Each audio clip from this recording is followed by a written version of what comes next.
अरे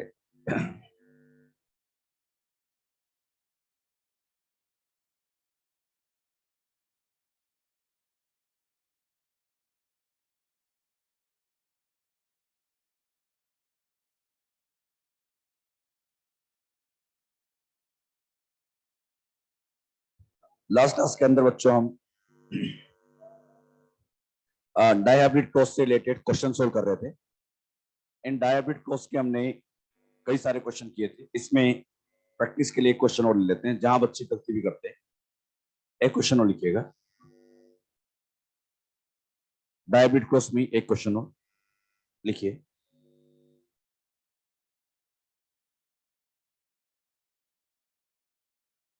A plant with genotype, a plant with genotype T small t r small r, T small t r small r crossed with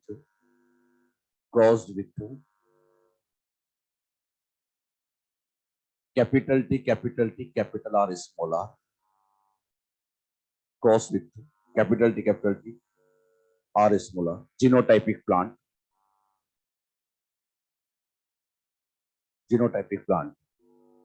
and find out।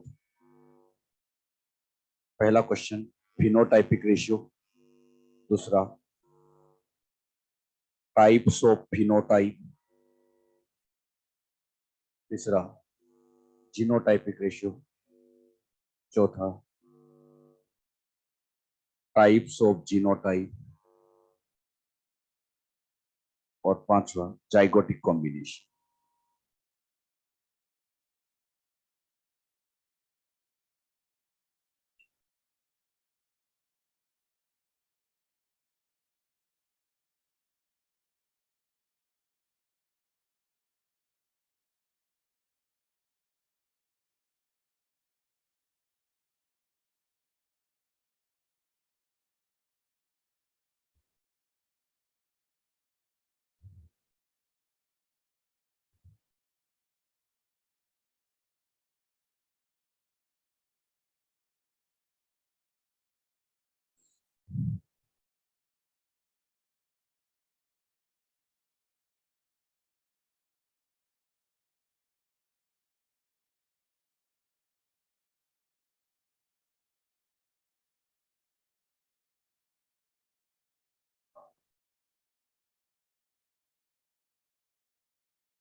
आगे answer बताइए, phenotypic ratio क्या है? हाँ, 3:1, 2 बार या 1 बार? 1 बार, हाँ यही सही है। कुछ बच्चों ने इसमें गलती कर दी होगी, इसमें 3:1 वो 2 बार ले रहे होंगे। कहाँ गलती होती समझेगा। अगर हम इस क्वेश्चन को सोल्व कराने का मेरा पर्पस यही है और कुछ नहीं, कि यहाँ जो गलती हो रही है इसको पहचाने आप। ये बच्चों इन दोनों का क्रॉस किया तो कैपिटल टी स्मॉल टी बनेगा। इधर से इन दोनों का क्रॉस करें तो यहां से ऐसे 4 का चेकरबोर्ड बनेगा। R R R small r R small r small r small r. सभी बच्चे जानते हैं। बताओ, कैपिटल टी प्लांट टॉल द्वार टॉल, और ये वाला। अब मैं आपसे यहाँ पर पूछता हूँ टॉल, अच्छा ये भी तो टॉल ही बनेगा, ये भी टॉल और ये भी टॉल ही बनेगा। यहाँ पर अब आप बताइए टॉल कितने? 1, या और अच्छे से कहें तो एक टोल ये एक टोल ये, तो मैं लिख देता हूँ 2 या 2/2 लिख। अच्छा यहाँ मैंने 2 लिख दिया। अब कुछ बच्चों ने यहाँ पर क्या गलती की होगी, 1:1 लिख दिया होगा। जैसे यहाँ 1:1 लिखोगे ये गलत हो जाएगा। अरे 1:1 क्यों लिखे, दोनों ही टोल है तो 2 टोल रखे ना। अच्छा यहाँ बताओ, ये वाला हो गया राउंड, बताओ ये वाला और ये वाला रिंकल, बताइए कितने राउंड बन गए? राउंड यहाँ पर 3 है तो हम राउंड को 3 लिखेंगे। अच्छा व्रिंकल कितने? 1, तो 3:1। अब इसका इससे मल्टीप्लाई करो, बताओ 2 का 3 से 6, 2 का 1 से 2, तो 6:2, लेकिन इसको सिंप्लीफाई करोगे तो आंसर क्या जाएगा 3:1। तो आंसर तो बच्चों वो 3:1 ही है, लेकिन एग्जैक्ट अब अपने को आना चाहिए। यहाँ टोल टोल है तो इसको हम 2 टोल लिखेंगे, यहाँ पर 1:1 नहीं लिखना है, बस यही गलती होती है बच्चे, यहाँ पर ये गलती करते हैं, बाकी तो आंसर सही आ जाता है। अच्छा, फिनोटाइपिक रेशियो तो हमारे पास आ गया 3:1। अच्छा, इस बार आपने फॉर्मूले क्यों नहीं लगाए? हाँ, ये दिमाग में अच्छे से उठाना, फॉर्मूले तभी लागू होते हैं जब सेल्फिंग हो। बताओ टाइप्स ऑफ फिनोटाइप, एक ये क्या 2 आ जाएंगे? और डायरेक्ट ये 2, एक ये मतलब 2 आ गया। जीनोटाइपिक निकाल सकते हैं, इसका जीनोटाइपिक निकालो 1:1, क्योंकि दोनों जीनोटाइप अलग अलग है, ये टीटी है, ये टी स्मॉल।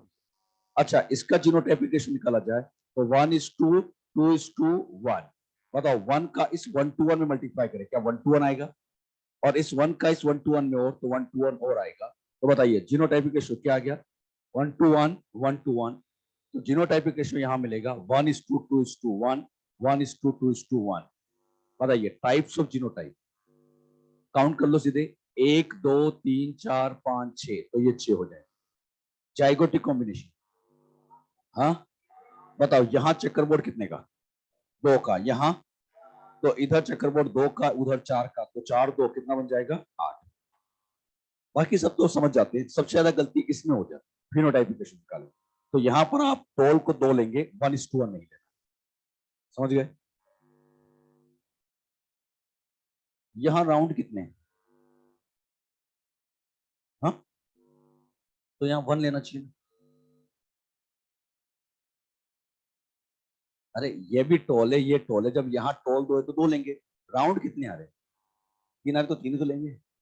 अब इसको मल्टीप्लाई करोगे तो 6:2, एग्जैक्ट रेशियो तो 6:2 ही है, लेकिन उसको सिंप्लीफाई किया तो आंसर क्या गया? 3:1 है। अरे बात समझ में? तो यहाँ टोल 2 इसलिए 2 बार लिखना पड़ता है। अरे इसमें ये राउंड है, ये राउंड है, ये राउंड है, तो राउंड कितनी बार लिखा आपने? कौन सा नहीं? चारों में राउंड, तो 4 राउंड लिखो। हाँ लिखो, क्या दिक्कत है? 4/4 1 आ गया। अरे बात तो ये कि आएगा 1 ही 4, जैसे यहाँ 2 है, आउट ऑफ 2 तो 2/2 1 ही तो हुआ।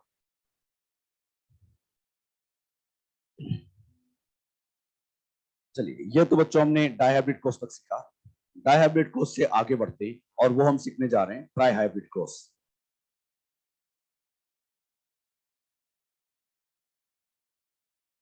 ट्राइहाइब्रिड क्रॉस ज्यादा डिटेल में नहीं जाएंगे, बस ट्राइहाइब्रिड क्रॉस होता क्या है,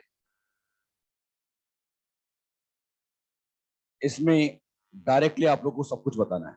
ट्राइहाइब्रिड क्रॉस याद कुछ नहीं करना है, बस हम डायरेक्ट लिखते जाएंगे। पेरेंट्स, बताओ पेरेंट्स जब भी लिए जाते हैं, प्योर इम्प्योर, एक में ले लिया आर आर, एक में ले लिया टी टी, एक में ले लिया वाई वाई, क्रॉस विथ, बोलो किसके साथ? Small r small r, small t small t, small y small r. इन दोनों पेरेंट्स का क्रॉस किया जाए, बताइए क्या आएगा? Capital R small r, capital T small t, capital Y small y, क्या ये बनेगा? ये जो जनरेशन आई ये तो आ गई F1। बताओ F2 लाना है तो क्या इसकी सेल्फिंग करा दी जाए? जब बच्चों यहाँ सेल्फिंग कराएंगे तो यहाँ R small r T small t Y small y का cross R small r T small t Y small y के साथ, क्या ये क्रॉस करा सकते हो? बताओ, इधर से गैमिट बनाया जाए तो 8, इधर से 8, यानी 64 का बड़ा सा चेकर बोर्ड बनेगा। हमें वो चेकर बोर्ड बनाने ही नहीं, हम तो डायरेक्ट लिखेंगे। और हमें पता है अगर हम इन दोनों को सोल्व करें, बताइए कितने का checker board? 4। Phenotypic ratio direct बोलो आपको 3:1। अरे 3:1 तो आएगा। बताओ इसका और इसका 3:1, इसका और इसका, तो क्या बस इनका मल्टीप्लाई कर लेंगे? अब जो आंसर आएगा हमें याद नहीं करना, हमें सोल्व करना आता है, रटना नहीं है। अच्छा, जीनोटाइपिक रेशियो निकाल सकते हो? बताओ इस क्रॉस का 1:1, बोलो इसका 1:1, इसका, बस इनका आपस में क्या करना है? मल्टीप्लाई, क्या आंसर आ जाएगा? अच्छा, इसी में ही अगला मेरा क्वेश्चन, टाइप्स ऑफ फिनोटाइप कितने? सबसे पहले बोलो टाइप्स ऑफ फिनोटाइप, इनको सोल्व करोगे तो जो आएगा फिनोटाइप का टाइप। इसको सोल्व करने का सीधा तरीका, फॉर्मूला, क्या सेल्फिंग हो रही है? फॉर्मूला अप्लाई, बताओ 2 की पावर n, 2 की पावर 3 इज इक्वल टू, मतलब इसको सोल्व भी करोगे ना तो 8 टाइम्स आएगा, हमें वो याद नहीं करना है। अगला बताइए टाइप्स ऑफ जीनोटाइप, बोलो बोलो 3 की पावर 3, बताओ कितना जाएगा 27, कर सकते से। अच्छा जाइगोटिक कॉम्बिनेशन 64, 4 की पावर 3 64 आ जाएगा, कर सकते हैं इसको, इसको लिख लो फटाफट। और ये कोई याद नहीं करना, मैं फिर कहूंगा, बस ये हमें तरीके पता होना चाहिए। किसी भी क्रॉस में घुमा फिरा के पूछा जाए हम बड़े आसानी से आंसर दे सकते हैं।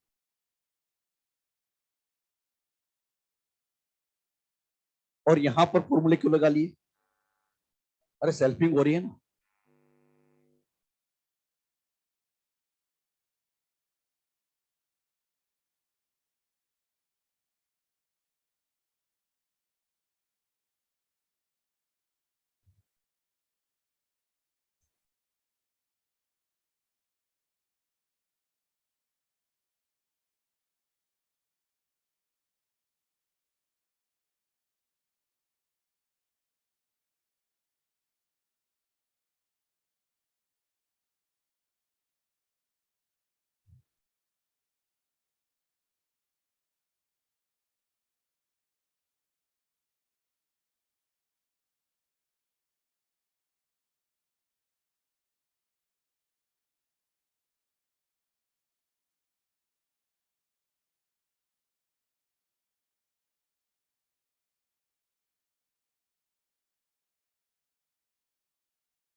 हम बच्चों कुछ स्पेशल क्रॉस समझने जा रहे हैं। ये जो स्पेशल क्रॉस है मेंडल ने ही परफॉर्म किए थे।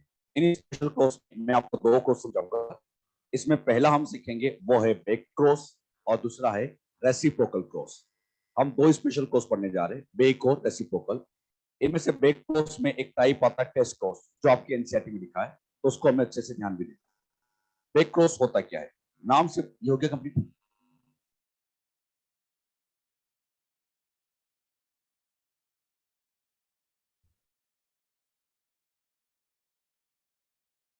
बेक क्रॉस जैसे बच्चों के नाम से समझ में आ रहा है, बेक मतलब वापस, F1 जनरेशन का वापस किसी भी पेरेंट से क्रॉस करना, उसे बच्चों हम नाम दे देते हैं बैक क्रॉस। तो स्पेशल क्रॉस में हम पहला क्रॉस सीखने जा रहे हैं, वो है बैक क्रॉस, वापस क्रॉस करना। आपको समझाने के लिए यहाँ पर ये पेरेंट्स लिए, इन पेरेंट में एक पेरेंट के पास तो हमने ले लिया टोल ट्रेट, और वो टोल भी लिया प्योर। क्रॉस की जब भी शुरुआत होती है, मैंने बार बार कहा है, पेरेंट्स हमेशा प्योर लिए जाते हैं। दूसरे वाले पेरेंट में यहाँ पर ले लिया है द्वार, एक में टोल एक में द्वार। बताओ टोल डोमिनेंट रिसेसिव, तो ये हो गया डोमिनेंट। बताओ ये वाला, तो एक पेरेंट में डोमिनेंट ले लिया, एक में रिसेसिव ले लिया। अब बच्चों जिनमें डोमिनेंट लिया इनका जीनोटाइप बोलो, कैपिटल टी कैपिटल टी, यहां बोलो। इन दोनों का जब क्रॉस करेंगे क्या F1 जनरेशन बनेगी, इधर से आएगा कैपिटल टी, इधर से आएगा स्मॉल टी, और ये यहां पर आ चुकी है F1 जनरेशन। ये बच्चों F1 जनरेशन बनी। ये F1 जनरेशन का अब किसी भी पेरेंट के साथ क्रॉस करना, उसे बच्चों बैक क्रॉस कहा जाता है। ये F1 जनरेशन या तो बच्चों डोमिनेंट पेरेंट के साथ क्रॉस करे या रिसेसिव के साथ क्रॉस करे, किसी के साथ क्रॉस करना, इसे बच्चों नाम दिया जाता है बैक क्रॉस। ये भी यहां पर जो क्रॉस है इसे भी हम बैक क्रॉस ही कहेंगे। बैक क्रॉस का मतलब डोमिनेंट के साथ या रिसेसिव, दोनों में से किसी के साथ क्रॉस करना, वो बैक कहलाता है। अगर बच्चों F1 का स्पेशली डोमिनेंट के साथ क्रॉस हो, तो ऐसे बैक क्रॉस को नाम दिया जाता है आउट क्रॉस, इसे हम आउट क्रॉस का नाम देते हैं। लेकिन F1 का रिसेसिव के साथ क्रॉस हो, तो ऐसे क्रॉस को नाम दिया जाता है टेस्ट क्रॉस। आप ही बताइए बैक क्रॉस कितने टाइप का, तो कौन कौन सा, आउट क्रॉस और टेस्ट क्रॉस। आप बताइए आउट क्रॉस कब बोला जाता है, डोमिनेंट के साथ, और टेस्ट क्रॉस, इनमें से टेस्ट क्रॉस हमारे लिए ज्यादा इंपॉर्टेंट है, हमारे लिए मोर सिग्निफिकेंट टेस्ट क्रॉस है, इसका हमें फायदा भी है। आउट क्रॉस का तो कोई फायदा नहीं है। आउट क्रॉस तो बस एक जनरल वे में हम समझ लेते हैं कि आउट क्रॉस होता क्या है।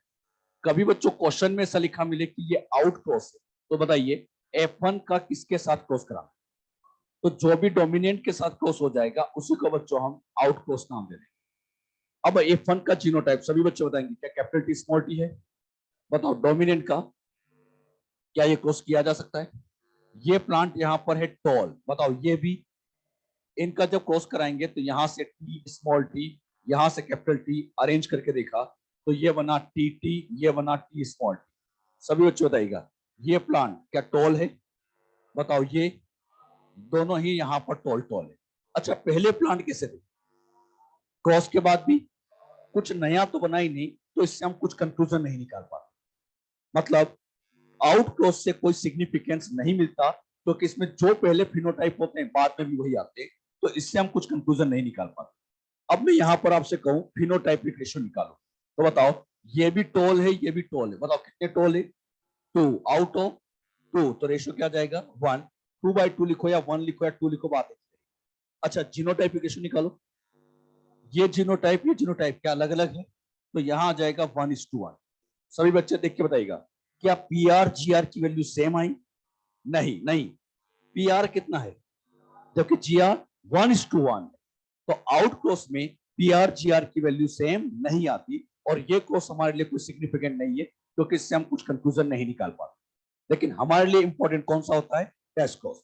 टेस्ट क्रॉस क्या होता है उसको मैं भी यहां बताऊंगा, पहले लिख लो कुछ बात। स्पेशल क्रॉस में पहला back cross. In this cross, in this course F1 generation is caused with, in this course F1 generation is caused with either dominant or recessive parent, either dominant or recessive parent।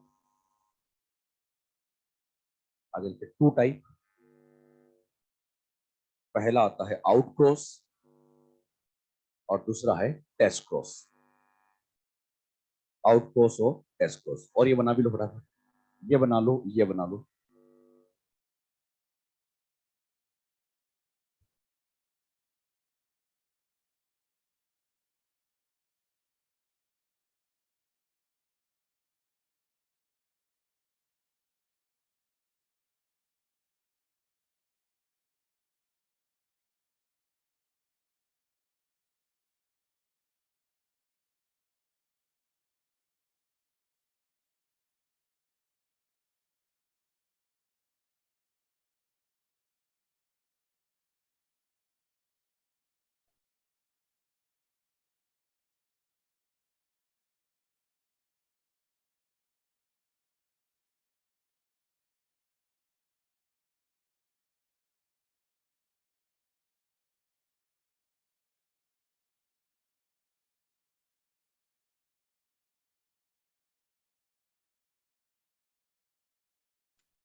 आगे समझते हैं test cross.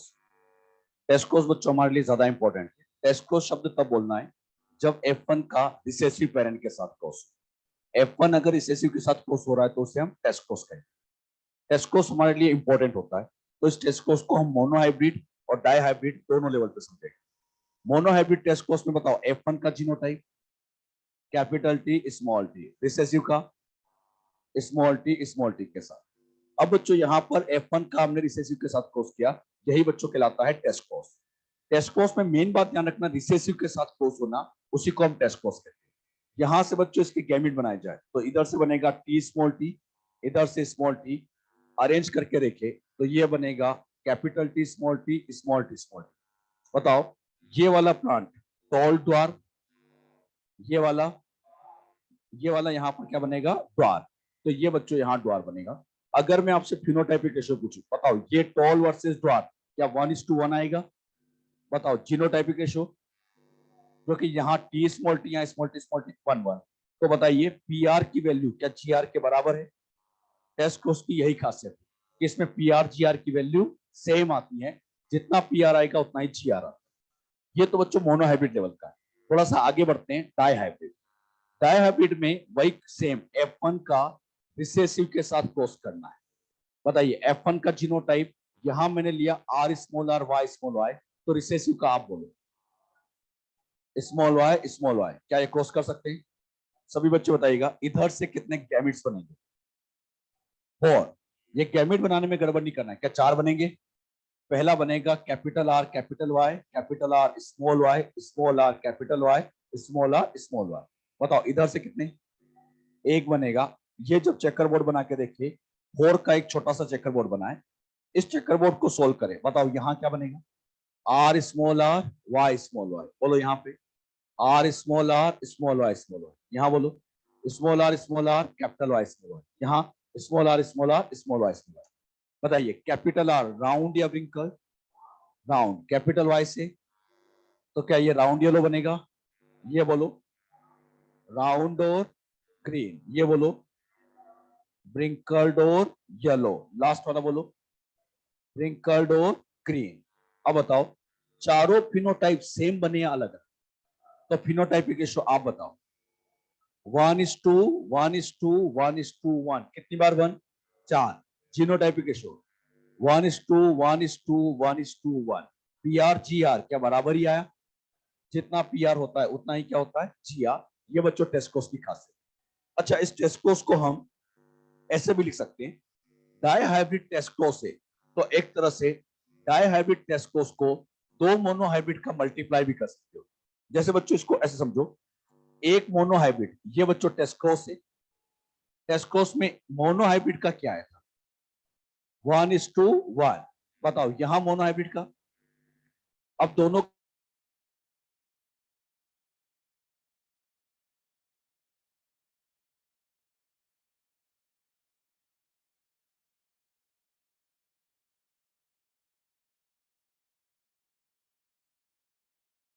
लिया, मतलब मैं die hybrid test course को ऐसे भी लिख सकता हूं, दो मोनोहाइब्रिड का मल्टीप्लाई। लेकिन बच्चों एक बात बताओ, अगर मुझे ट्राई हाइब्रिड का निकाल सकते हैं? बताइए मोनोहाइब्रिड में कितनी बार 1? 2 बार। डाई हाइब्रिड में? तो ट्राई हाइब्रिड में आप सोच के आंसर दो, 6 बार या 8 बार? 8 बार आता, 6 बार नहीं। बच्चे क्या सोचते हैं, सर इसमें 2 बार इसमें 4 बार तो इसमें 6 बार आएगा। अरे 6 बार नहीं, कितनी बार? 8 बार। चाहे तो ऐसे चेक करो, एक और बार आप मोनोहाइब्रिड ले लो, तो बताइए क्या ये ट्राई हाइब्रिड बन गया? तो ये बन जाएगा ट्राई हाइब्रिड टेस्ट क्रॉस। और इसमें यहां पर सिंपली एक बार और 1:1 से मल्टीप्लाई हो जाएगा। अच्छा, इसको तो बच्चों आपने मल्टीप्लाई करके ये सोल्व किया, इसी का ही 1:1 से एक बार और मल्टीप्लाई करना। बताओ इन 4 का इस 1 से क्या 4 बार बनाएगा? बताइए फिर इन 4 का इस दूसरे वाले 1 से 4 बार और 1 आएगा, 1:1:1:1, कितनी बार आ गया? 8। पी आर जितना है उतना का उतना ही जी आर, क्या इक्वल आएगा? आपके मॉड्यूल में क्वेश्चन ऐसे ही दिया है, उसमें ट्राई हाइब्रिड टेस्ट को उसका पी आर जी आर पूछा है। तो बच्चे कैसे सोचते हैं? बच्चे सोचते हैं कि सर मोनो हाइब्रिड में 2 बार, डाई हाइब्रिड में 4 बार, तो यहाँ 6 बार आएगा। 6 बार नहीं, कितनी बार? 8 बार आता है। बात समझ गए? अब बात आती है टेस्ट को उसका यूज क्या है। उसका यूज मैं आपको थोड़ी देर बाद समझाता हूँ, पहले फटाफट लिखिए।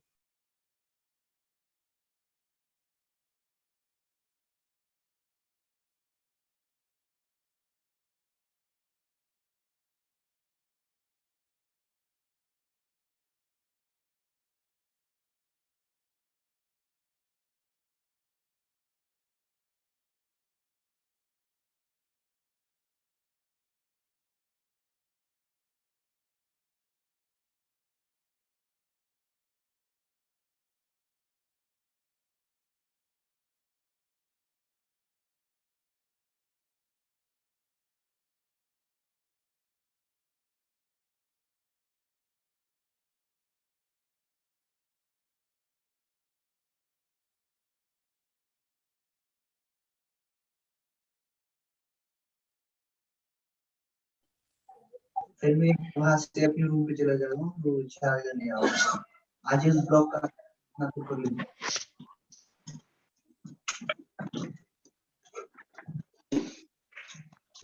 ये तो समझ आ गया ना Monu.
Use of test cross या significance of test cross. Test cross के क्या सिग्निफिकेंस है? पहला, to know the genotype of unknown dominant organism. To know the genotype of unknown dominant organism. दूसरा, to know the types of gametes. To know the types of gametes formed in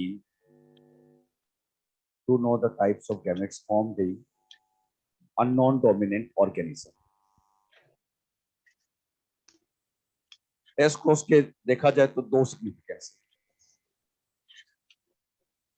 unknown dominant organism. Test cross के दो significance है। Unknown dominant का पहला तो genotype पता करना और दूसरा टाइप्स ऑफ गैमेट्स का पता करना। दो चीजों को पता करने के लिए टेस्ट क्रॉस काम में लेते हैं। सबसे पहले जीनोटाइप कैसे फाइंड आउट करते हैं। अच्छा, यहां पर एक बात नोटिस करना, हमें अननोन का, लेकिन किसका, डोमिनेंट के जीनोटाइप पता करना है। मान लीजिए मेरे पास टॉल है, आप सभी बच्चे जानते हैं टॉल होता है डोमिनेंट। इस टॉल के कितने जीनोटाइप? तो या तो कैपिटल टी या कैपिटल टी स्मॉल टी, या तो ये होमोजाइगस हो सकता है या हेटेरोजाइगस हो सकता है। मैं आपके सामने एक टॉल प्लांट यहाँ पर ग्रो कर दूं तो आपके दिमाग में इसके दो जीनोटाइप आएंगे कि सर ये कैपिटल टी भी हो सकता है, कैपिटल टी स्मॉल टी भी हो सकता है। अब दोनों में से कौन सा सही है कैसे पता करें? तो इसको पता करने का बेस्ट तरीका टेस्ट क्रॉस। तो अननोन डोमिनेंट का जीनोटाइप पता करने के लिए बेस्ट है टेस्ट क्रॉस। इसी टेस्ट क्रॉस की मदद से मुझे बताइए, क्या ड्वार्फ का जीनोटाइप पता करने की जरूरत है? ड्वार्फ का जीनोटाइप पता करने की जरूरत ही नहीं, क्योंकि ड्वार्फ का जीनोटाइप ऑलरेडी एक ही है और इसका तो एक ही जीनोटाइप है। हमें किसके जीनोटाइप को पता करना है? अननोन डोमिनेंट, रिसेसिव का नहीं। अरे रिसेसिव में तो एक ही जीनोटाइप होता है, वो तो हमें पहले से ही पता होता है, हमें तो अननोन डोमिनेंट का जीनोटाइप पता करना होता है। क्लियर? अब बात आती है अननोन डोमिनेंट का जीनोटाइप कैसे पता किया। आपको सिखाने के लिए एक बार मैंने क्या किया, यहां पर ये लिया अननोन टॉल और इसका बच्चों यहां पर टेस्ट कोर्स कराया। अच्छा, यहां पर फिर से मैं ले रहा हूं अननोन टॉल और उसका टेस्ट कोर्स करा के देखते हैं। ये बच्चों अननोन टॉल है और इसका भी बच्चों हमने टेस्ट कोर्स करा के देखा। एक बार आपको सिखाने के लिए मैं इस बार यहां पर क्या करता हूं, जो अननोन टेल है इसको एक बार होमोजाइगस ले लेता हूं और एक बार हेटेरोजाइगस लेके देखते हैं और चेक करते हैं क्या क्या रिजल्ट आ सकता है। अगर बच्चों ये होमोजाइगस है और इसका हमने टेस्ट कोर्स कराया, तो जैसे टेस्ट कोर्स कराओगे इधर से कैपिटल टी उधर से स्मॉल टी, यहां बनेगा टी स्मॉल टी। बताइए क्या सारे प्लांट टॉल बनेंगे? अगर बच्चों एक ही तरह का फिनोटाइप आया, सारे के सारे बस टॉल ही आए और कोई आया ही नहीं, इसका मतलब ये होमोजाइगस। जरा सोचिए, यहां से ये कैपिटल टी जाए तब भी टोल ही आएगा और ये वाला टी जाए तब भी टोल ही आएगा, तो इसमें तो सारे के सारे टोल ही बनना है। लेकिन अगर ये हेटेरोजाइगस है और इसका बच्चों हमने टेस्ट कोर्स कराया, बताओ इधर से कितने गेमिट? 2, इधर से 1, और जब इसको सोल्व करोगे तो यहां से T small t small t small T tall भी मिलेगा, ड्वार्फ भी मिलेगा, 50-50 दोनों मिलेगा। अब मुझे बताओ ये ड्वार्फ कैसे आ गया? क्या एक स्मॉल टी यहां से आ गया? बताओ दूसरा स्मॉल टी कहां से आया? इधर से। तो यहां से स्मॉल टी होगा तभी तो ड्वार्फ बनेगा। तो जैसे ही ये ड्वार्फ बना, हम समझ जाएंगे कि इसमें स्मॉल टी बैठा है और स्मॉल टी बैठा है मतलब ये हेटेरोजाइगस। सिंपल सा कंक्लूजन है, अगर एक तरह का फिनोटाइप मिले तो ये होमोजाइगस है और 2 तरह के फिनोटाइप मिले तो ये हेटेरोजाइगस है। ये जो टॉल और ड्वार्फ का एग्जांपल मैं आपको सिखा रहा हूं, ये एग्जांपल तो क्या बहुत कॉमन होता है, सभी बच्चे जानते हैं। मैं अगला एग्जांपल जो ले रहा हूं का, और मैं यहां ले रहा हूं फ्लावर कलर। फ्लावर कलर में 2 तरह के कलर होते हैं, वॉयलेट और व्हाइट। आप सभी जानते हैं कौन डोमिनेंट है? क्या वॉयलेट डोमिनेंट है? इस वॉयलेट के 2 जीनोटाइप हो सकते हैं, या तो कैपिटल डब्ल्यू या कैपिटल डब्ल्यू स्मॉल डब्ल्यू। अच्छा, व्हाइट का किसका जीनोटाइप पता करने की जरूरत है? डोमिनेंट वॉयलेट का या व्हाइट का? अरे व्हाइट का तो ऐसे ही एक ही है। अब बच्चों मैंने यहां पर क्या किया, एक बार अननोन वॉयलेट लिया, इसका बच्चों टेस्ट कोर्स कराया, और यहां पर अननोन वॉयलेट लिया और इसका मैंने टेस्ट कोर्स कराया। अब मैं आपको डायरेक्ट रिजल्ट बताऊंगा, आप बताना कि ये होमोजाइगस या हेटेरोजाइगस है। जैसे टेस्ट कोर्स किया, यहां पर वॉयलेट भी मिला, व्हाइट भी मिला। बताओ, हाँ बताइए। अच्छा, वॉयलेट है तो क्या कैपिटल डब्ल्यू होगा? और व्हाइट तभी आ सकता था जब स्मॉल डब्ल्यू भी हो। तो जैसे ही व्हाइट दिखा समझ जाओगे कि स्मॉल डब्ल्यू भी है। तो बताओ क्या ये हेटेरोजाइगस है? और सोचो 2 तरह के फिनोटाइप है तो हेटेरोजाइगस। बताइए, यहां क्रॉस किया ऑल वॉयलेट मिले, तो क्या ये होमोजाइगस है? तो ये होमोजाइगस है या हेटेरोजाइगस है पता करने के लिए कौन सा क्रॉस? Test cross. तो क्वेश्चन आए, टेस्ट क्रॉस का सिग्निफिकेंस क्या है? अननोन डोमिनेंट का जीनोटाइप पता कर। अच्छा, क्या आपको इनके जीनोटाइप पता चल गए? तो टाइप्स ऑफ गैमेट तो आप अपने आप ही बता दोगे। बताओ कितने टाइप के गैमेट? कितना? तो जीनोटाइप पता कर लेंगे तो टाइप्स ऑफ गैमेट तो हम अपने आप ही निकालेंगे, वो निकालने की वैसे जरूरत पड़ती है। लेकिन कभी क्वेश्चन में आए क्या हम टेस्ट कोर्स से टाइप्स ऑफ गैमेट पता कर सकते हैं? यस, पता कर सकते हैं। अरे जीनोटाइप पता कर लेंगे तो टाइप्स ऑफ गैमेट तुम अपने आप ही निकालेंगे। आपके मॉड्यूल में एक बड़ा अच्छा क्वेश्चन है, बच्चे क्वेश्चन मेरे से बहुत पूछते हैं। वो ये पूछते हैं कि सर मान लीजिए ये कोई एक प्लांट है, इस प्लांट में कौन से टाइप्स के गैमेट बनेंगे? टाइप्स ऑफ गैमेट कौन से बनेंगे? इसके लिए इसका क्रॉस किससे कराएं? इसमें option A small b small b, small a small a small b, capital A capital B small b, और चौथा small a capital B small. बोलो, हाँ बताओ क्या पता करना है? और टाइप्स ऑफ गैमेट पता करना है किसके साथ? अरे टाइप्स ऑफ गैमेट पता करना है डोमिनेंट के साथ या रिसेसिव के साथ? रिसेसिव। अरे टेस्ट कोर्स कराना है तो टेस्ट कोर्स कराना तो रिसेसिव के साथ तो कोर्स होगा। तो इसका बच्चों रिसेसिव के साथ कोर्स हुआ तो यही आंसर है। तो समझ में आया क्या कहा मैंने? अरे टाइप्स ऑफ गैमेट पता करना है, कौन सा कोर्स काम में लेते हैं? Test course. और टेस्ट कोर्स मतलब रिसेसिव। तो एग्जाम में ऐसा क्वेश्चन आ जाता है। अब बच्चे एग्जाम में क्या करते हैं, इस अननोन का एक बार इससे क्रॉस कराते हैं, इससे क्रॉस कराते हैं, इससे क्रॉस कराते हैं, आंसर कुछ भी नहीं आता है। तो सोल्व करने का बेस्ट तरीका है अरे टाइप्स ऑफ गैमिट है तो उसी टाइम दिमाग लगाओ कि टाइप्स ऑफ गैमिट है, इसका मतलब टेस्ट क्रॉस कराना है रिसेसिव के साथ क्रॉस। अरे बात समझ में? तो ये टेस्ट क्रॉस के सिग्निफिकेंस होते हैं। अब बच्चों एक बात आप ये ध्यान दीजिएगा, जब भी हम टेस्ट क्रॉस की बात करते हैं क्या रिसेसिव के साथ क्रॉस होगा? अब यहां पर हम बच्चों टेस्ट क्रॉस कर रहे हैं, मतलब श्योर है कि ये रिसेसिव के साथ क्रॉस होगा। अब ये प्लांट क्या F1 का होना चाहिए? क्या ये F2 का हो सकता है? F3 का हो सकता है? मतलब ये कोई भी हो सकता है। टेस्ट क्रॉस वर्ड आ गया तो मेन क्रॉस रिसेसिव के साथ। अब ये प्लांट F1 भी हो सकता है, F2, F3 कुछ भी हो सकता है। आपकी एनसीईआरटी में तो F2 लिखा है कि F2 का रिसेसिव के साथ क्रॉस। क्या टेस्ट क्रॉस है? यस। जैसे ही रिसेसिव वर्ड आ गया समझ जाओ क्यों, तो टेस्ट क्रॉस होगा। अब ये प्लांट चाहे F1 हो, F2 हो, F3 हो, इससे फर्क नहीं पड़ता। टेस्ट क्रॉस में मेन मतलब होता है रिसेसिव के साथ क्रॉस होना चाहिए। बात समझ में आए बच्चों? तो इस तरह से बातें पूछी जाती है। मैंने कहा F2 का रिसेसिव के साथ टेस्ट क्रॉस, F1 का रिसेसिव टेस्ट क्रॉस। तो कोई जरूरी नहीं कि वो F1 ही हो, F2, F3 कोई भी हो सकता है। क्लियर? तो ये हमने यहाँ टेस्ट क्रॉस समझा। अगला क्रॉस हम सीखने जा रहे हैं और वो है रेसिप्रोकल क्रॉस। हेडिंग डाली।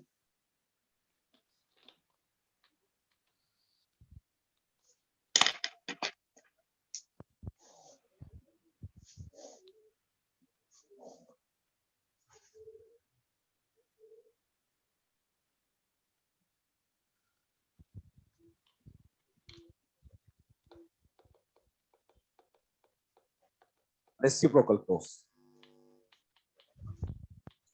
रेसिप्रोकल क्रॉस ये भी बच्चों एक स्पेशल क्रॉस है जो मेंडल ने ही परफॉर्म किया था। जब भी रेसिप्रोकल क्रॉस की बात आती है इसमें बच्चों एक बात याद रखिएगा, दो क्रॉस करना है। जैसे क्रॉस 1 और ये क्रॉस 2। इसमें बच्चों आपको दो क्रॉस करवाने, एक क्रॉस 1 करेंगे, एक क्रॉस 2 करेंगे। अब इनमें से इस क्रॉस 1 में ये फीमेल पेरेंट है, ये मेल पेरेंट है, ये फीमेल, ये मेल। इस फीमेल के पास यहाँ पर टॉल वाला ट्रेट है, यहाँ ड्वार्फ वाला। जब क्रॉस नंबर 2 करोगे तो इन दोनों को आपस में रिवर्स कर। क्रॉस नंबर 2 में इन दोनों को क्या करना है? रिवर्स। बताइए फीमेल के पास, बोलो बोलो बोलो, यहाँ फीमेल के पास क्या है?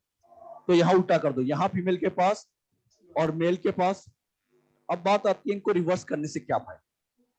रिवर्स करने से मेंडल ये चेक करना चाहता था कि अगर इन दोनों को रिवर्स कर भी दे तो इससे इनहेरिटेंस पर, अगली जनरेशन पर क्या फर्क पड़ेगा, ये वो चेक करना चाहते हैं। कि अगर इन दोनों को रिवर्स कर दे तो अगली जनरेशन में क्या इफेक्ट आएगा, ये उसको चेक करना चाहते हैं। हम भी बच्चों इसको चेक करें कि क्या रिजल्ट आ सकता है। बताइए, टॉल है जीनोटाइप, कैपिटल टी, और ये small t small T. Cross किया कैपिटल टी स्मॉल टी, क्या सारे टोल आए?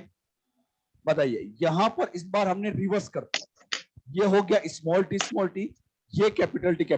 बताइए कैपिटल टी स्मॉल टी बना, क्या यहां पर भी सारे टोल आए? सोच समझ के बताना, पहले कैसे थे, चेंज करने के बाद बताओ रिजल्ट पर क्या फर्क पड़ा। यानी पेरेंट के सेक्स को रिवर्स कर भी दी जाए तो इनहेरिटेंस पे कोई फर्क नहीं पड़ता कि टोल वाला ट्रेट फीमेल के पास है या टोल वाला ट्रेट मेल के पास है, इससे कोई फर्क नहीं पड़ता। दोनों ही केस में रिजल्ट तो सेम आता है। अब बात आती है रिजल्ट सेम क्यों आता है, ऐसी क्या वजह है जिसकी वजह से रिजल्ट सेम आता है। ये बात मेंडल नहीं समझा पाए और इस बात को जब बाद में क्रोमोसोम लेवल पे सीखा तो हमें पता चला कि ये रिजल्ट सेम क्यों आता है। उसको मैं आपको थोड़ी देर में समझाता हूं, पहले कुछ बात लिखो। Reciprocal cross, it is set of two cross. It is set of two cross. In second cross,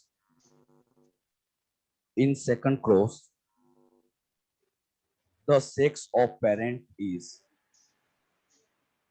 in second cross the sex of parent is reverse. In second cross the sex of parent is reverse. Agli next time, Mendel performed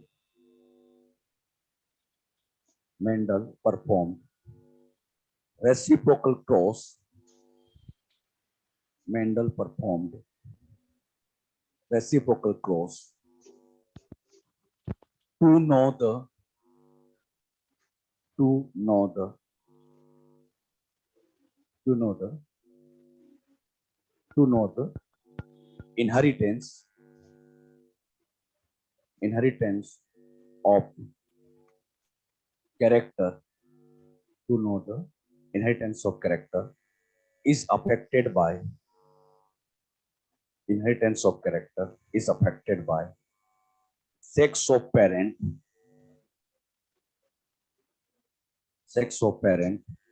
or not sex of parent or not। उसके बाद ये दोनों बना लो फटाफट।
आगे लिखिए result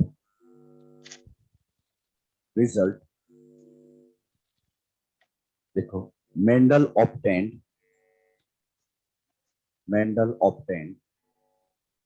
similar result Mendel obtained similar result in both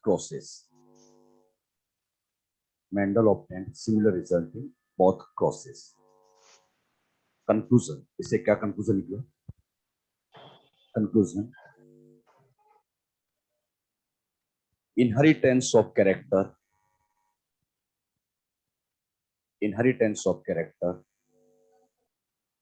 is not affected by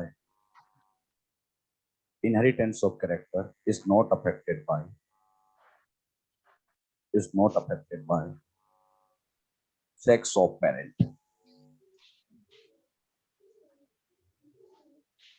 बताइए Mendel को दोनों क्रॉस में कैसा रिजल्ट मिला?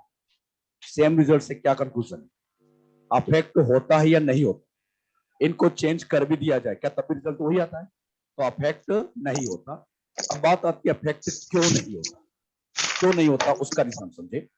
अब जो मैं समझा रहा हूं ये मेंडल ने नहीं समझाया था, उसके बाद की कहानी। आप लोग सभी जानते हैं सेल में जीन या डीएनए दो जगह होता है, एक तो होता है बच्चों न्यूक्लियस में और एक न्यूक्लियस के बाहर साइटोप्लाज्म। अपनी सेल में मेन डीएनए न्यूक्लियस में, ज्यादातर डीएनए इस न्यूक्लियस के अंदर बैठा है। न्यूक्लियस के अंदर जो अपने क्रोमोसोम होते हैं, आप सभी बच्चे जानते हैं ये क्रोमोसोम 2 टाइप के होते हैं। कुछ क्रोमोसोम तो होते हैं ऑटोसोम और कुछ क्रोमोसोम क्या सेक्स क्रोमोसोम होते हैं। अच्छा, ऑटोसोम और सेक्स क्रोमोसोम दोनों ही कहां मिलते हैं? न्यूक्लियस में, साइटोप्लाज्म, न्यूक्लियस में। अब बच्चों न्यूक्लियस पे मान लीजिए यहां पर कोई जीन बैठी है, ये कोई जीन बैठी है, ये जीन न्यूक्लियस के अंदर बैठी है, तो ऐसी जीन को नाम दिया जाता है कैरियो जीन। कैरियो का मतलब होता है न्यूक्लियस। अगर कोई जीन न्यूक्लियस पर है तो ऐसे जीन का नाम कैरियो जीन। आप सभी जानते हैं क्या न्यूक्लियस के बाहर साइटोप्लाज्म में जीन होती है? बिल्कुल, साइटोप्लाज्म में भी जीन या डीएनए होता है।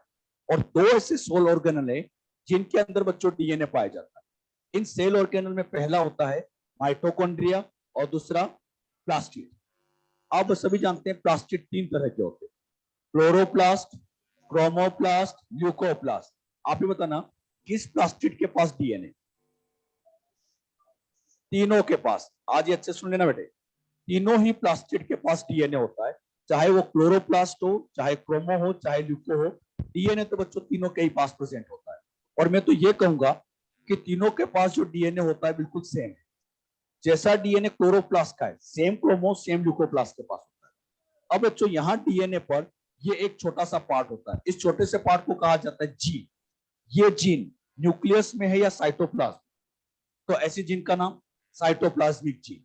मतलब जीन दो तरह से हो सकती है, या तो न्यूक्लियस के अंदर तो कैरियो जीन, और साइटोप्लाज्म के अंदर तो साइटोप्लाज्मिक जीन, या इसको साइटोजीन या एक्स्ट्रा न्यूक्लियर जीन भी कहते हैं। अब बताओ, ये बच्चों जीन है, क्या जीन से आरएनए बनेगा? आरएनए से प्रोटीन मतलब एंजाइम, तो क्या इससे कैरेक्टर आ सकता है? बिल्कुल, ये जीन भी कैरेक्टर लाने का काम करती है। क्या इन जीन से भी कैरेक्टर आते हैं? मेंडल ने कितने कैरेक्टर चूज किए थे?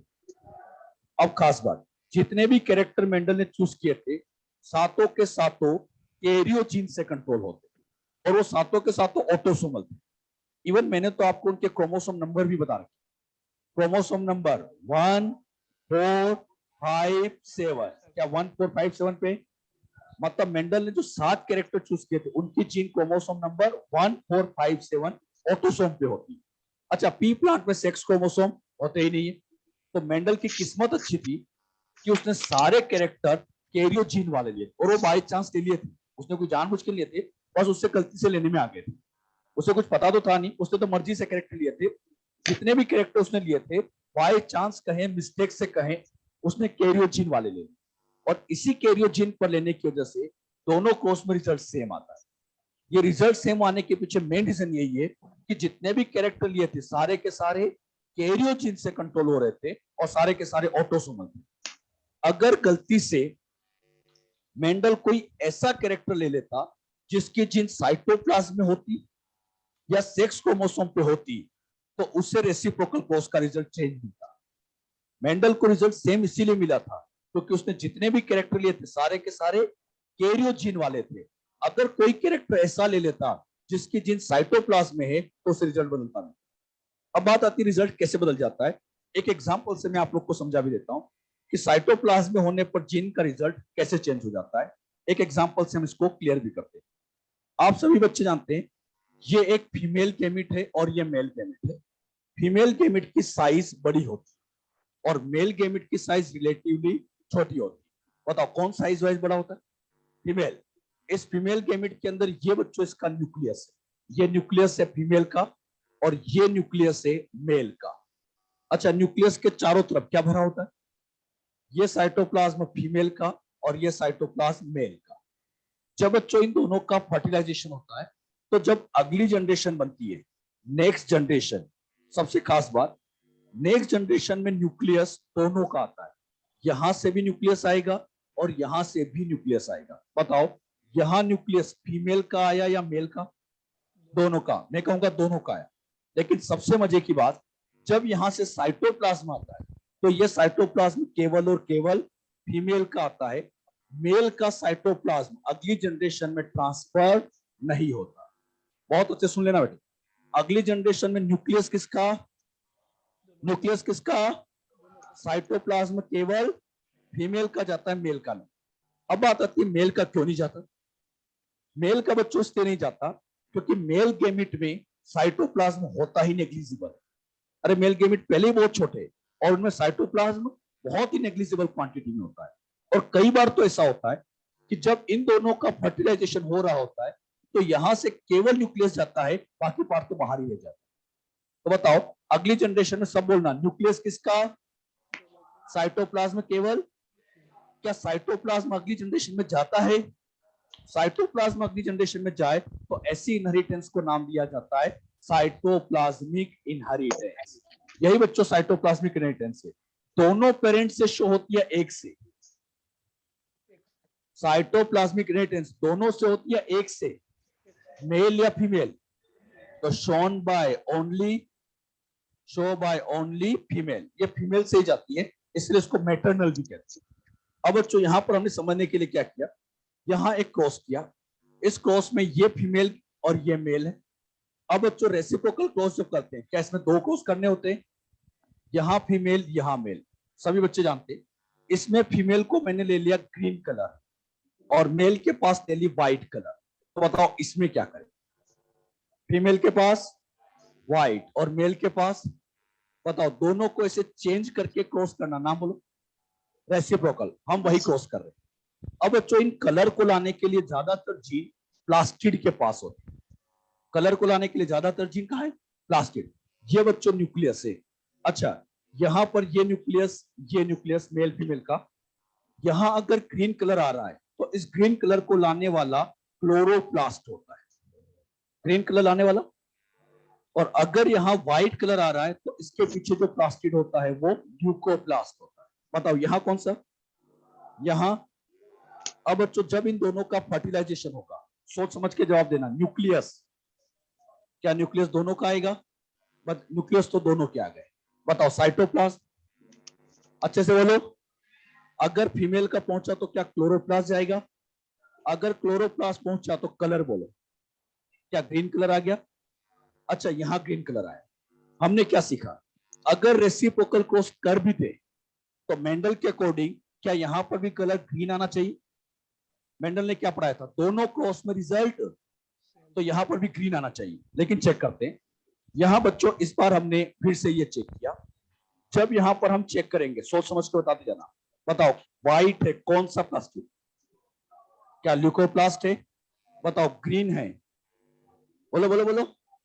क्लोरोप्लास्ट। अब दिमाग लगा के बताना, न्यूक्लियस किसका?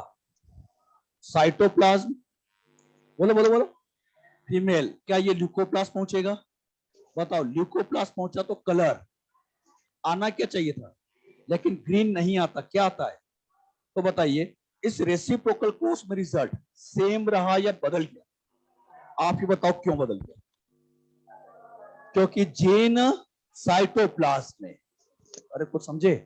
तो साइटोप्लाज्म में जीन होने की वजह से ये सब साइटोप्लाज्म से कंट्रोल हो रहा था, इस वजह से रिजल्ट सेम आ चेंज हो गया।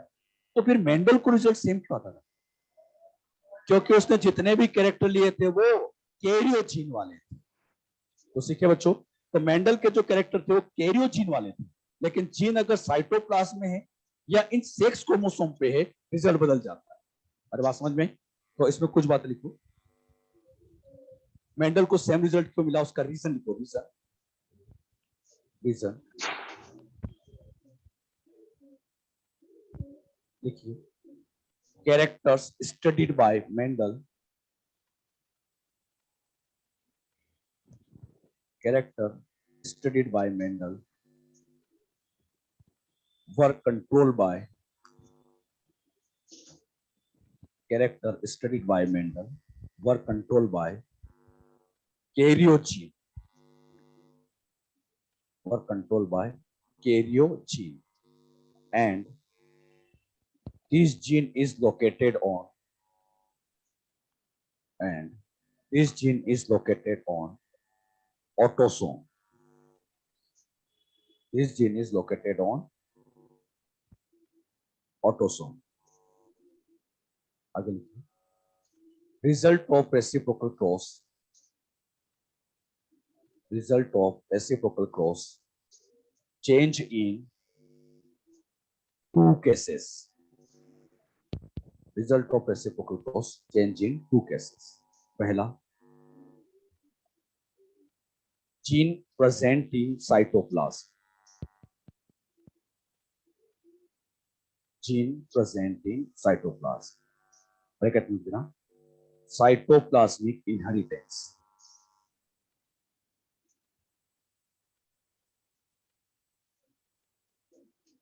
और दूसरा, gene present on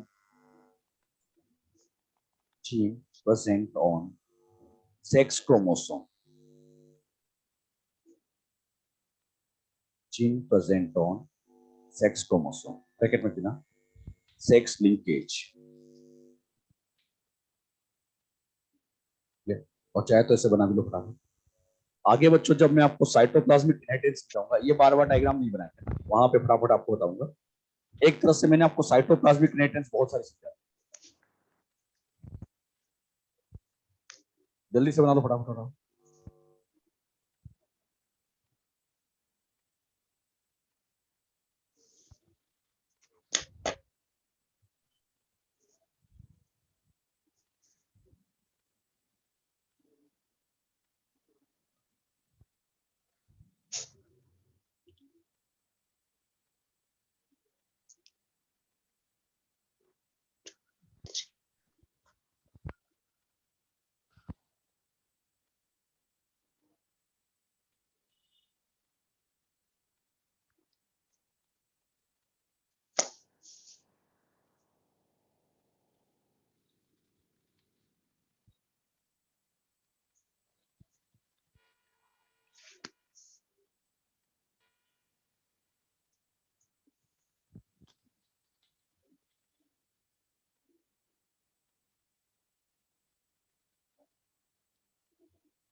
next generation.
हुआ कंप्लीट।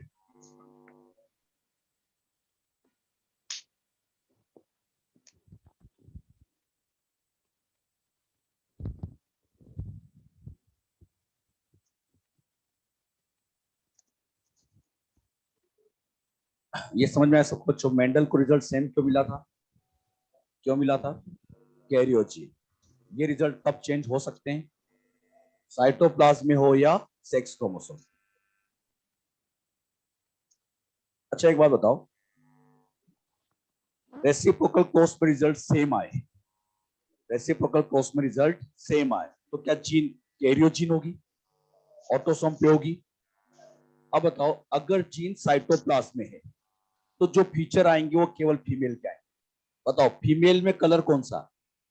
प्रोजेनी। फीमेल में कलर प्रोजेनी। अगर केवल फीमेल फीमेल के फीचर ही आए तो जीन साइटोप्लाज्म में। तो समझ में आया क्या कहा मैंने? अगर केवल फीमेल फीमेल के फीचर आए तो इसका मतलब जीन साइटोप्लाज्म। अब यहां पर एक बात नोटिस करिएगा, जीन की लोकेशन कहां है उसका पता हम लगा सकते हैं। जीन तीन जगह हो सकती है, या तो ऑटोसोम में कैरियोजीन, या साइटोप्लाज्म में, या सेक्स क्रोमोसोम। जीन की लोकेशन का पता लगाने के लिए साइंटिस्ट लोग बच्चों ये रेसिप्रोकल क्रॉस कराते हैं। कैसे? मैंने बच्चों क्रॉस किया, क्रॉस 1 किया, क्रॉस 2 किया, पेरेंट पेरेंट का क्रॉस किया। जब इन क्रॉस में रिजल्ट यहां और यहां सेम आया, बताओ यहां यहां रिजल्ट कैसा आया? तो बताओ जीन कहां बैठी? क्या कैरियो जीन है? और कैरियो में भी कौन सी है? ऑटोसोमल। अब फिर मैंने किया क्रॉस नंबर 2 किया, इसमें बच्चों फर्स्ट किया, सेकंड किया, पेरेंट पेरेंट का क्रॉस किया, पेरेंट पेरेंट का क्रॉस किया। यहां फीचर फीमेल के आए, यहां भी फीचर फीमेल के आए। और दोनों ही केस में रिजल्ट फीमेल के ही आ रहे हैं। तो जीन की लोकेशन साइटोप्लाज्म, और इसके अलावा कुछ भी आ जाए तो इसका मतलब जीन सेक्स क्रोमोसोम पे। कुछ समझ में आया क्या बताया? बताओ, दोनों क्रॉस में रिजल्ट सेम, कैरियो जीन, दोनों क्रॉस में रिजल्ट फीमेल वाले ही, और इसके अलावा कुछ भी आए सेक्स क्रोमोसोम। तो क्या रेसिप्रोकल क्रॉस से हम जीन की लोकेशन पता कर सकते हैं? साइंटिस्ट लोगों को जीन दिखाई तो देती नहीं, और अपनी कोई जीन दिखाई थोड़ी है। अब उस जीन की लोकेशन पता करना है, कौन सा क्रॉस बेस्ट? Reciprocal cross. तो एक लाइन और लिख लीजिएगा, by the help of reciprocal cross, by the help of reciprocal cross, by the help of reciprocal cross, we can find location of the gene. We can find location of the gene. Gene की location को हम find out कर सकते हैं। अब बच्चों cross में गड़बड़ मत करना, अननोन डोमिनेंट का जीनोटाइप पता करना। कौन सा क्रॉस? टाइप्स ऑफ गैमेट पता करना, लोकेशन पता करना, रेसिप्रोकल क्रॉस। कौन सा क्रॉस कहां यूज होता है, क्लियर हुआ है? अब बच्चों अभी तक मैं आपको जितनी जेनेटिक्स बता रहा था ये सब कुछ मेंडल की थी। अब हम मेंडल से थोड़ा बाहर निकलते हैं और मेंडल के बाद की जेनेटिक्स पढ़ते हैं, जिसे हम नाम दे देते हैं पोस्ट मेंडलिज्म। तो अगला सेक्शन अब हम सीखने जा रहे हैं वो है पोस्ट मेंडलिज्म।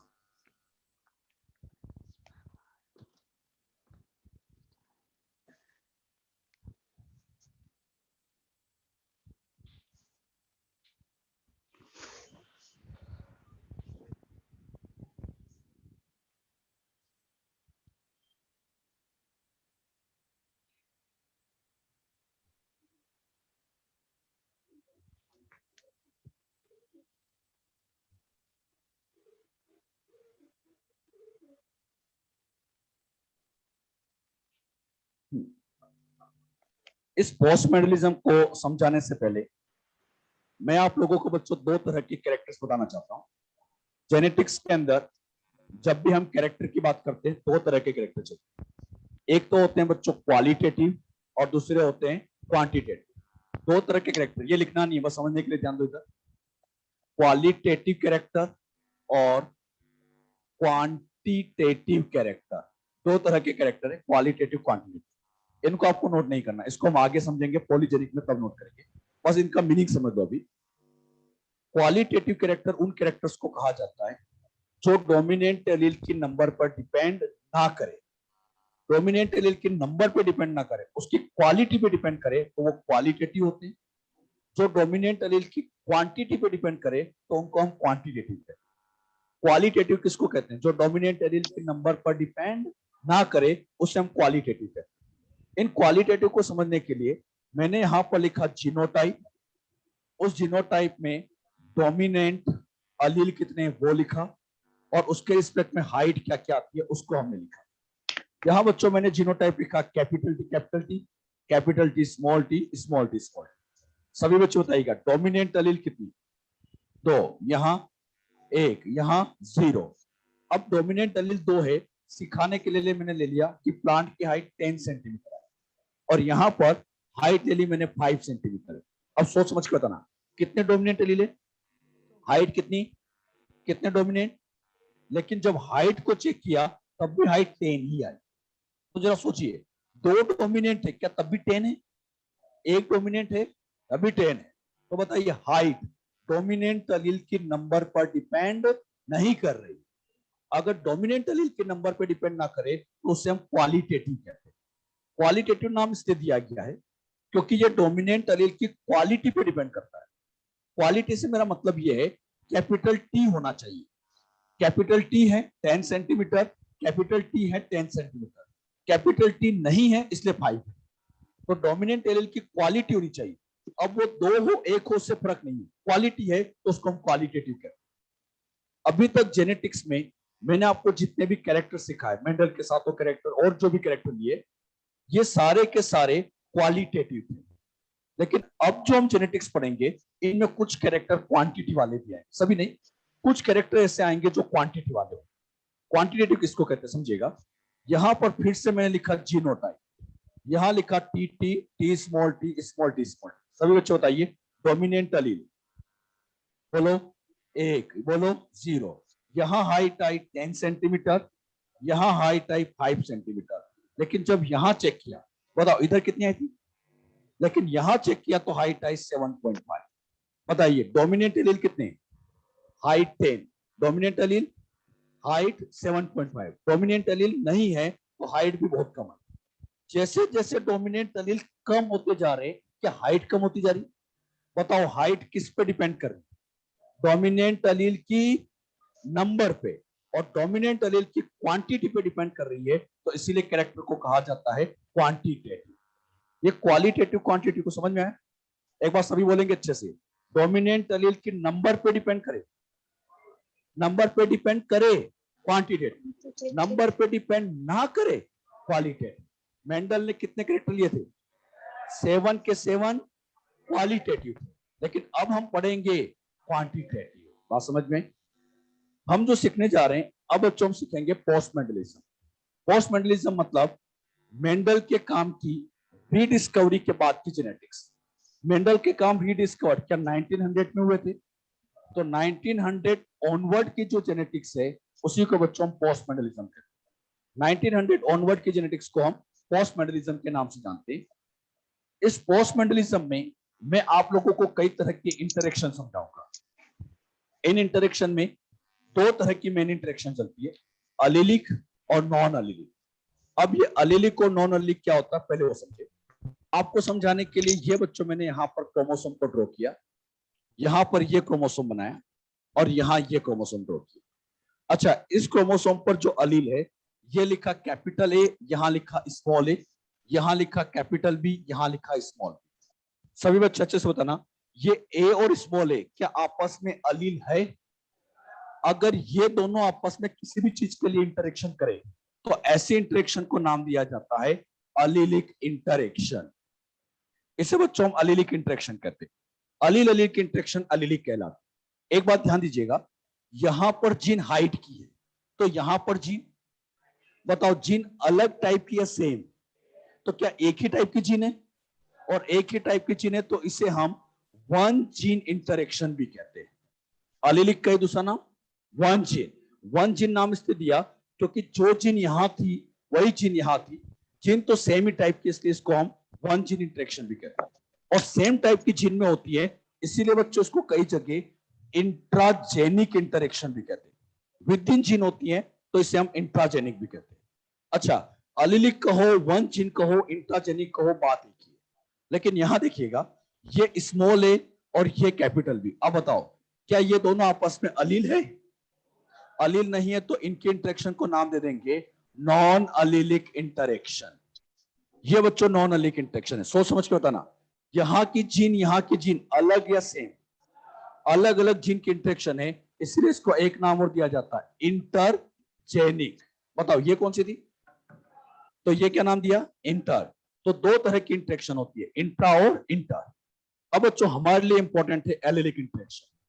ये एलिलिक इंटरेक्शन हम समझे तो टोटल एलिलिक इंटरेक्शन हमारे लिए 5 होते हैं।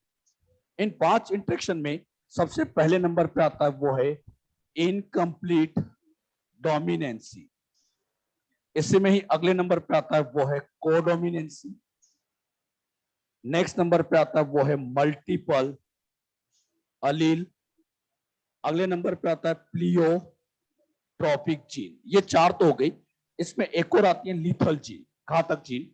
लेकिन वो लीथल जीन अपने सिलेबस में नहीं है, ना ही आज के टाइम पे उससे क्वेश्चन आता है, ना ही एनसीईआरटी में लिखा है, तो उसको तो हम समझेंगे नहीं। हम यहाँ पे जो इंटरेक्शन समझने वाले केवल 4, इनकम्प्लीट डोमिनेंसी, कोडोमिनेंसी, मल्टीपल और प्लियोट्रॉपिक। अच्छा, नॉन एलिक इंटरेक्शन की बात करें तो इसमें भी बहुत सारी होती है। जैसे इसमें बहुत अच्छा एग्जांपल आता है एपिस्टेसिस। इसी तरह से एक नाम और होता है कॉम्प्लीमेंट्री जीन इंटरेक्शन। और भी होते हैं, सप्लीमेंट्री होता है, डुप्लीकेट होता है, बहुत सारी होती है एडिटिव जीन इंटरेक्शन। हमारे सिलेबस में मेन जो लिखा है वो एलिलिक वाला, ये नॉन एलिलिक आपके एनसीईआरटी में कहीं नहीं लिखी, लेकिन कुछ सालों पहले इनसे क्वेश्चन आया हुआ है। तो हम बच्चों इनको भी पढ़ेंगे लेकिन मेन फोकस हमारा इन पे रहेगा। और ये जो 4 इंटरेक्शन है, इन 4 इंटरेक्शन से मान के चलना 100% एक नए क्वेश्चन तो आना है, बिल्कुल आना ही आना है। और उसमें भी सबसे ज्यादा चांस है मल्टीपल अलील। मल्टीपल अलील के अंदर बच्चों हम पढ़ेंगे ब्लड ग्रुप के बारे में। और आपने पुराना पेपर अगर नोटिस किया हो तो आप देखिएगा हर साल एक नए क्वेश्चन तो मल्टीपल अलील पे आता ही आता है। और इस साल भी आया था, ब्लड ग्रुप का एक क्वेश्चन इस साल भी पूछा गया। और इस साल नहीं, मैं तो कहूंगा हर साल कुछ ना कुछ आता है। तो ये 3 इंटरेक्शन हमारे लिए बहुत इंपॉर्टेंट, इनसे क्वेश्चन आता ही आता है। तो इन्हीं को हम डिटेल में पढ़ने वाले। तो पहले इनको बना लो आप, पोस्ट मेंडलिज्म।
देखा इतना? अब हेडिंग डालो, इनकम्प्लीट डोमिनेंसी। इसे का है दूसरा नाम मोनोजेनिक क्वांटिटेटिव इंटरेक्शन या मोनोजेनिक क्वांटिटेटिव इनहेरिटेंस। इंटरेक्शन भी कह सकते हैं, इनहेरिटेंस भी कह सकते हैं। मोनोजेनिक क्वांटिटेटिव इनहेरिटेंस, एक नाम और phenotypic blending.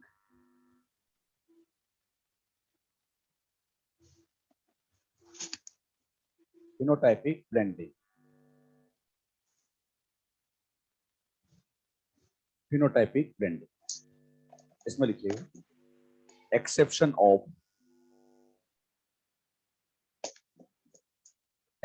Of Mendel's law of dominancy. Exception of Mendel's law of dominancy.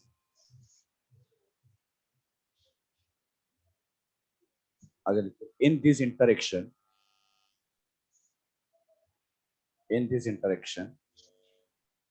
the dominant allele is not completely dominant, over recessive allele. Dominant allele is not completely dominant over recessive allele. So in F1 generation, intermediate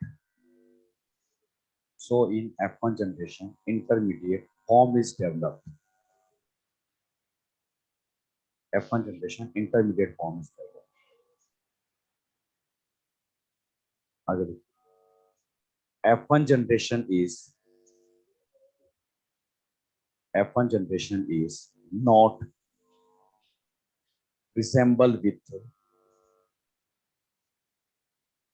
either of parent.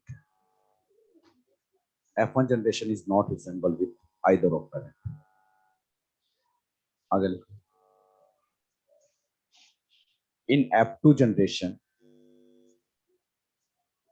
both phenotypic and genotypic ratio obtained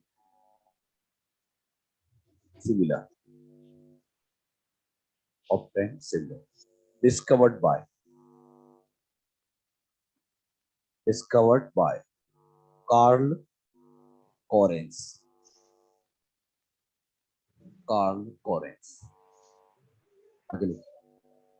He studied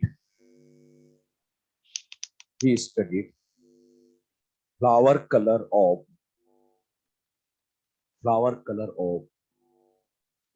Mirabilis jalapa, जिसका एक नाम और 4 o'clock plant, एक नाम और है कुल ए बान। 4 o'clock plant कुल ए बान। अब बच्चों इसमें मिराबिलस जलापा में कैसे इन्होंने डिस्कवर किया था उसको हम अगली क्लास में लेंगे, उसको समझने में टाइम लगेगा, तो अगली क्लास में उसको समझेंगे। अभी जो आप लोग का टेस्ट होगा, नेक्स्ट टेस्ट जब भी होगा, उस नेक्स्ट टेस्ट में जहां तक हम जेनेटिक्स पढ़ेंगे वहां तक सब आएगा, लेकिन साथ ही साथ माइक्रोब्स इन ह्यूमन वेलफेयर भी आएगा। तो माइक्रोब्स इन ह्यूमन वेलफेयर को आप पढ़ना स्टार्ट कर दीजिए। क्लियर? तो माइक्रोब्स का पढ़ना आप अभी से स्टार्ट कर लो। उसमें कोई डाउट है तो मुझसे पूछिएगा। माइक्रोब्स इन ह्यूमन वेलफेयर चाहे लिखा जाए नहीं लिखा जाए, लेकिन क्वेश्चन आएंगे, पेपर नहीं बनाऊंगा तो उसमें बच्चों क्वेश्चन आएंगे, तो आप लोग अभी से पढ़ना स्टार्ट कर दो। और एक और खास बात, आप लोग बच्चों अब एनसीईआरटी में जहां तक आज हमने पढ़ा है, मतलब मोनोहाइब्रिड क्रॉस, डायहाइब्रिड क्रॉस पूरा पढ़िएगा। इनकम्प्लीट डोमिनेंस, कोडोमिनेंस अगली क्लास में लेंगे और वो बहुत इंपॉर्टेंट, हर साल एक ने क्वेश्चन पे बनता है, वो अगली क्लास में लेंगे। और एक्सरसाइज और रेस भी सोल्व करना चालू कर दो। जहां पे भी दिक्कत आती है मुझसे पूछिएगा, है ना? तो एक्सरसाइज 1 चालू कर दीजिएगा। ओके बच्चों, thank you. Thank you, sir.